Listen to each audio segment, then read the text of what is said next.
C'est un dispositif bien apprêté pour accueillir les éventuels cas de coronavirus.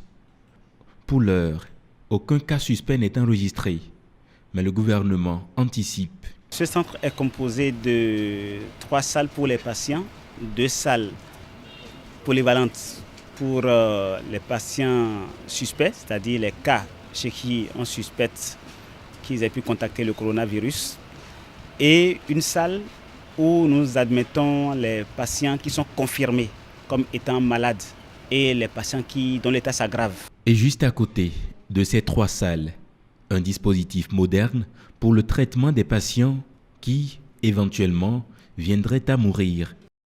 Et ce dispositif a une baie vitrée qui permet également aux parents de ces patients de s'assurer que c'est bien leurs parents d'abord, première chose, et que le corps est traité de façon digne.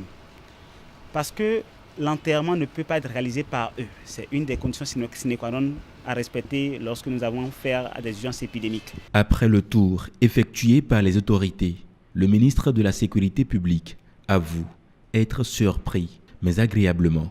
Pour ce qui a été fait en un temps record, avec professionnalisme, cela me réjouit et me rassure qu'au Bénin, des mesures urgentes ont été prises.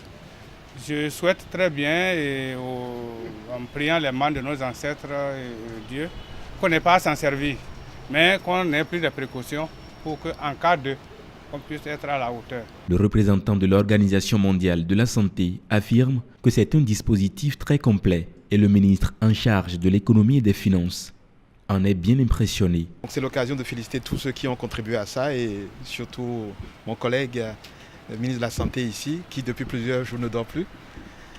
Et puis aussi de rappeler qu'en ce qui concerne les finances, le chef de l'État nous a donné 2 instructions très claires. La première, c'est de mettre en place sur place et de fournir tous les moyens financiers qu'il faut pour permettre en fait la prévention, la détection et la prise en charge des cas suspects, ainsi que le traitement des malades. La deuxième instruction, c'est de dire qu'il faut se servir de cette crise pour s'assurer que le Bénin dispose désormais d'infrastructures sur l'ensemble des 12 départements pour être capable de réagir face à des situations similaires.